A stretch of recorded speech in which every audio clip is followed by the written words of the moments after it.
Today we will study the next topic, that is economic environment in India. Last video में हमने study किए थे types of environment, जिसमें one of the environment हमारे पास आया था इकोनॉमिक इन्वायरमेंट। आज हम स्टडी करेंगे कि इंडिया की हिस्ट्री में इकोनॉमिक इन्वायरमेंट कैसा रहा। सो लेट्स स्टार्ट कि economic environment eight the time of independence India का कैसे था। इन 1947 हम सब जानते हैं कि इंडिया को इंडिपेंडेंस मिली थी।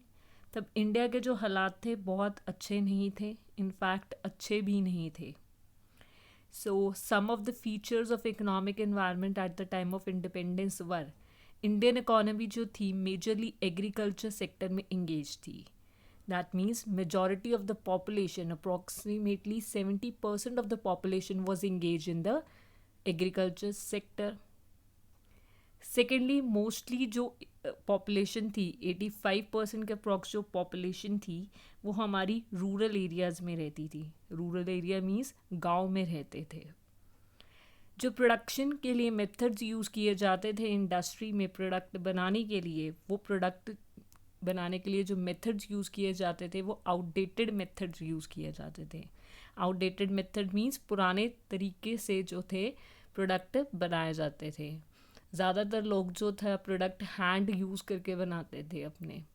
टेक्नोलॉजी भी बहुत बैकवर्ड टाइप की टेक्नोलॉजी इंडिया में यूज़ की जाती थी प्रोडक्ट्स को बनाने के लिए।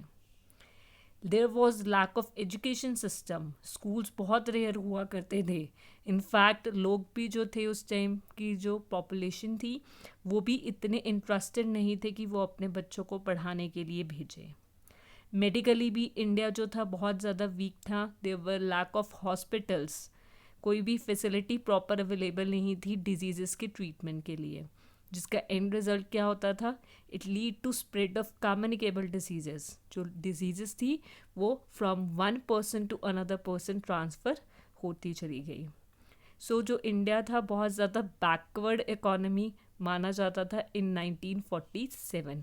In fact it was considered as an under developed economy. To solve these problems, Indian economy की इन प्रॉब्लम्स को सॉल्व करने के लिए इंडिया की गवर्नमेंट ने कुछ पॉलिसीज़ फॉर्मुलेट की। पहली पॉलिसी जो फॉर्मुलेट की गई वो इन द ईयर 1948 की गई। Then again it was again formulated in the year 1956। उन ऑब्जेक्टिव्स क्या थे उन पॉलिसीज़ के, बेसिकली ये जो eight the time of independence हमने इकोनॉमिक एनवायरनमेंट में प्रॉब्लम्स देखी कि लोग जो थे पढ़े लिखे नहीं थे, मेडिकल फैसिलिटीज़ नहीं थी, प्रोडक्शन के लिए आउटडेटेड मेथड्स, ऑब्सोलीट मेथड्स जो थे वो यूज़ किए जाते थे।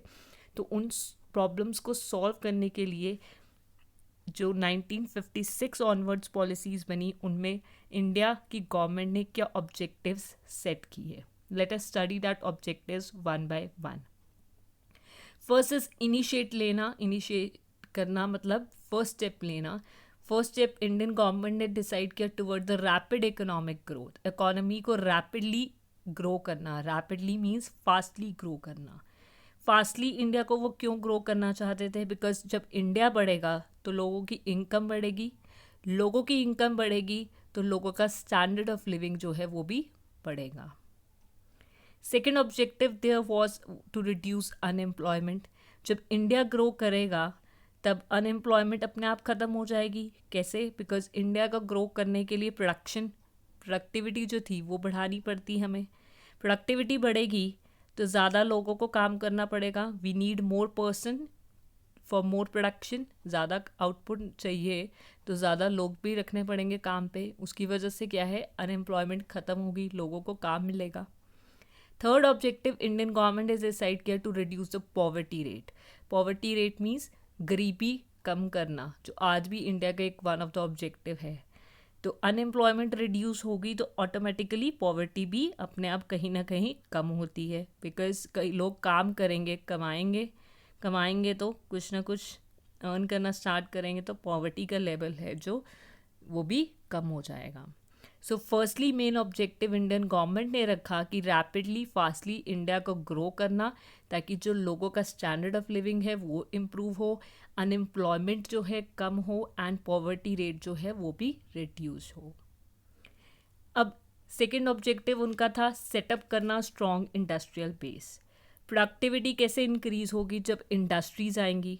मोर industries means more production means more workers will be employed, leading to reduction in unemployment.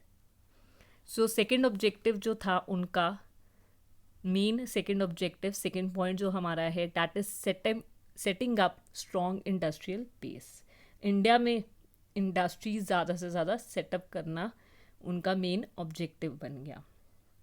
Third objective आया reducing the inequalities of income and wealth. वो चाहते थे जो गैप है रिच एंड पुअर के बीच बिकॉज ऑफ इनकम, कि ज़्यादा income जो है वो रिच जो है ज़्यादा कमाते हैं, गरीब क्यों है वो? क्योंकि वो कम कमाता है। जितना वो कमाता है उसका हिस्सा, नेशनल इनकम का हिस्सा पुअर के पास कम जाता है, मिडिल क्लास के पास कम जाता है, रिच के पास ज़्यादा जा रहा है। तो उस गैप को जो था कम करने का ऑब्जेक्टिव, थर्ड ऑब्जेक्टिव बना इंडियन गवर्नमेंट की पॉलिसीज़ में। फोर्थ ऑब्जेक्टिव आया adopting a socialistic pattern of development, कि इंडिया को अंडर डेवलप से डेवलपिंग इकोनॉमी बनाना था, तो कहते हैं हमें सोशलिस्टिक पैटर्न अडॉप्ट करना है। सोशलिस्टिक पैटर्न होता है जहाँ मेन ऑब्जेक्टिव गवर्नमेंट का होता है टू सर्व द सोसाइटी, कि सोसाइटी के लिए हमें काम करना है, लोगों को सर्व करना है। सो ये कुछ ऑब्जेक्टिव्स थे जो इंडियन गवर्नमेंट ने बनाए, बट आफ्टर 1956 ये ऑब्जेक्टिव सेट हुए, बट अल्टीमेटली जो इंडियन गवर्नमेंट थी they fail to achieve these objectives.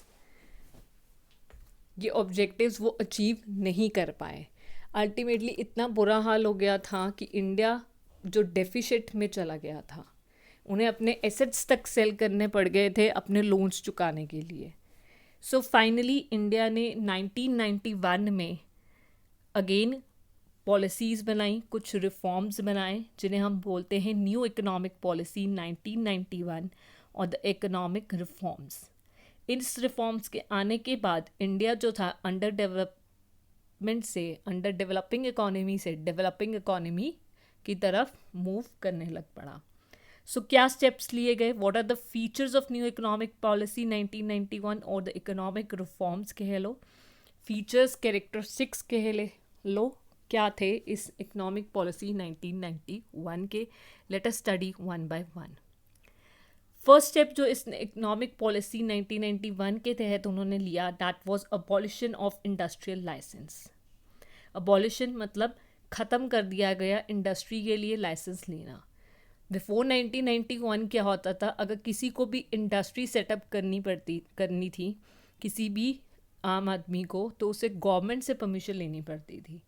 But इस इकोनॉमिक पॉलिसी में सबसे बड़ा स्टेप लिया गया कि अबॉलिश कर दिया गया इंडस्ट्रियल लाइसेंस को। आपको अगर इंडस्ट्री शुरू करनी है तो आप बिना लाइसेंस लिए भी शुरू कर सकते थे, एक्सेप्ट 3 इंडस्ट्रीज़ जो थी वो रिज़र्व करके रखी गई लाइसेंस पर्पस के लिए, अदरवाइज़ पब्लिक को परमिशन लेने की कोई भी रिक्वायरमेंट नहीं थी। ये मेजर स्टेप बना क्योंकि लोगों को इंडस्ट्री अपनी मर्ज़ी से वो स्टार्ट कर सकते थे बिना परमिशन के, तो लोगों को स्टेप मिला कि वो आएँ और इंडस्ट्री सेटअप करें। सेकेंड ऑब्जेक्टिव जो था, लिमिटेड रोल कर दिया गया पब्लिक सेक्टर का। पब्लिक सेक्टर मीन्स गवर्नमेंट का जो था रोल इंडस्ट्रीज़ में वो लिमिटेड कर दिया गया, बहुत कम कर दिया गया। मोस्ट ऑफ द सेक्टर्स जो थे, इनफैक्ट मेजॉरिटी सेक्टर्स जो थे एक्सेप्ट फ्यू, वो ओपन कर दिए गए प्राइवेट सेक्टर के लिए।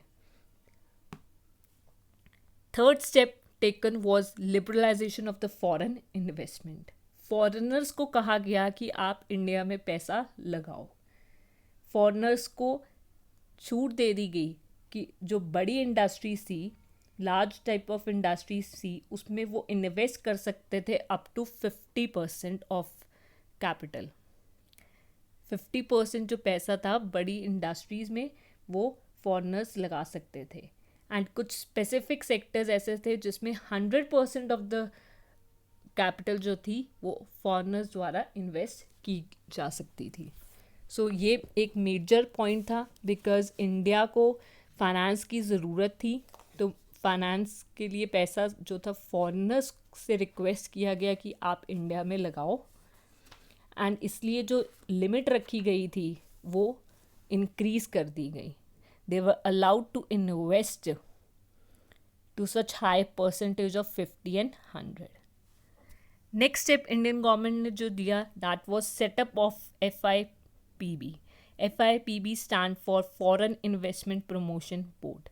फॉरेनर्स को इन्वेस्ट करने के लिए हमने लास्ट पॉइंट में पढ़ा, उन्होंने काफ़ी लिमिट जो थी वो अलाउ कर दी थी. तो इन फाइनेंस को कंट्रोल करने के लिए, प्रमोट करने के लिए फॉरेन इन्वेस्टमेंट्स को इंडिया में जो एक बोर्ड सेटअप किया गया special, that was known as foreign investment promotion board. Next step जो लिया गया दैट वाज टेक्नोलॉजी अपग्रेडेशन. हमने पढ़ा था कि 1947 में इंडिया में प्रोडक्ट आउटडेटेड मेथड्स यूज़ करके बनाए जाते थे, पुराने तरीक़ों से. तो बहुत ज़्यादा रिक्वायरमेंट थी इंडिया में कि नई नई टेक्नोलॉजी आए, नई इनोवेशंस आए. पिछले लास्ट 10 ईयर्स में आपने देखा है कि कितना ज़्यादा इंडिया एक डिजिटल इंडिया बन गया है. तो वो क्यों हुआ है? बिकॉज अब टेक्नोलॉजी अपग्रेडेशन बहुत ज़्यादा होने लग पड़ी है. सो 1991 में ये ओपन की गई थी, परमिशन ग्रांट की गई थी इंडियन कंपनीज़ को कि वो साइन कर सकते हैं फॉरेन कंपनीज़ के साथ टेक्नोलॉजी इम्प्रूवमेंट के एग्रीमेंट्स. बिकॉज फॉरेन में जो था बहुत एडवांस टेक्नोलॉजी यूज़ होती थी बट इंडिया में नहीं होती थी.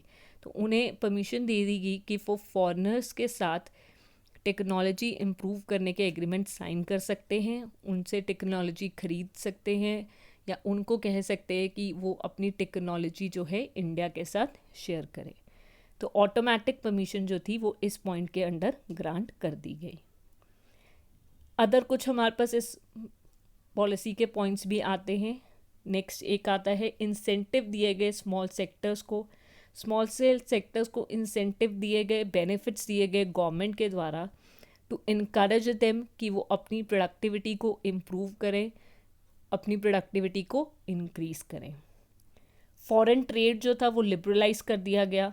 पहले क्या थी, रिस्ट्रिक्शंस थी इंपोर्ट पे, तो वो इंपोर्ट ड्यूटीज़ लगती थी. जब हम इंपोर्ट करते थे, टैक्सेस लेते थे, वो इंपोर्ट ड्यूटी के फॉर्म में, वो कम कर दी गई ताकि लोग ज़्यादा से ज़्यादा इंपोर्ट करें. लिबरलाइजेशन का कॉन्सेप्ट लाया गया. So these were some of the policy that were introduce in 1991 ताकि इंडिया को हम अंडर डेवलप से डेवलपिंग के स्टेज में ले जा सकें. And this policy has bring a major change in reforming the India. So that's the end of the today's video. If you like the video, then hit the like button and also subscribe to my channel. If you have any problems, then you can ask the problems by commenting in the comment section. I will try my best to reply as soon as possible. Thank you so much.